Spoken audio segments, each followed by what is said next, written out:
जिब्रान की रचना the madman की Hindi audio book का चौथा भाग, 7 आपे। रात की सबसे खामोश घड़ी में जब मैं अध सोया पड़ा था, मेरे सातों आपे एक साथ बैठकर इस तरह कानाफूसी करने लगे। पहला मैं बोला, यहाँ इस पगले में इतने वर्षों तक रहने के बावजूद मेरा काम कुछ और न था कि मैं दिन को उसका दर्द ताज़ा करूं और रात को उसके लिए दुख नए सिरे से पैदा करूं। यह रोज़ की मुसीबत मुझसे सही नहीं जाती और अब मैं बगावत करने पर तुला हूँ।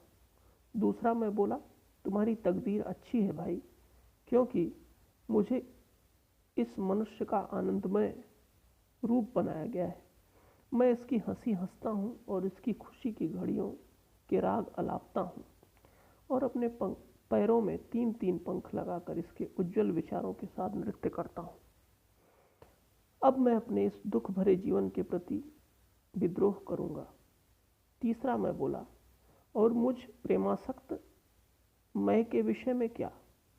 मैं तो जघन्य वासनाओं और बहुरूप कामनाओं की उद्दीप्त मूर्ति हूँ। यह तो मेरा काम है कि मैं इसके प्रति विद्रोह करूं। चौथा आपा बोला, मैं तुम सबसे ज़्यादा दुखी हूँ, क्योंकि मुझे कुत्सित घृणा और विनाशक भावनाओं के सिवा और कुछ नहीं दिया गया। मैं तूफान सदृश आपा, जिसका जन्म नरक की अंधेरी गुफा में हुआ, इस पगले के गुलामी का विरोध करूँगा। पांचवा मैं बोला, मैं निरंतर विचार करने वाला आपा हूँ और सदा कल्पना में मग्न रहने वाला, जिसकी तकदीर में अज्ञात और बिना पैदा हुई चीज़ों की तलाश में बिना चैन के दिन रात घूमना लिखा है। मैं बगावत करूँगा, तुम नहीं। छठवां मैं बोला, और मैं काम करने वाला आपा हूँ, दीन मजदूर, थके मादे हाथों और प्यासी आँखों से अपने दिनों को मूर्तियों में बदल देता हूँ और ऐसे तत्वों को जिनका कोई रूप न हो, नया और अस्थायी रूप देता हूँ। मैं इस अथक पगले के प्रति विद्रोह करूँगा। सातवां आपा, कितनी अजीब बात है, तुम में से प्रत्येक के भाग में जो लिखा है उसे तुम्हें पूरा करना है। काश कहीं मैं तुम्हारे तरह तकदीर वाला आपा होता, परंतु मेरे भाग्य में कुछ भी नहीं लिखा है।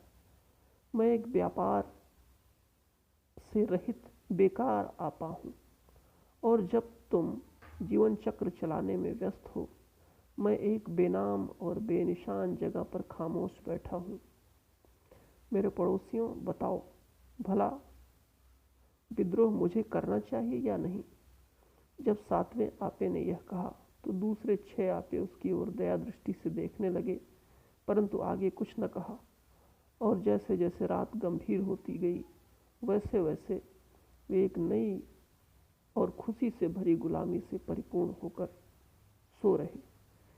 लेकिन 7वां आपा उस अभाव को, जो प्रत्येक दृष्टिगोचर होने वाली वस्तु के पीछे छिपा है, टकटकी लगाए घूरता रहा।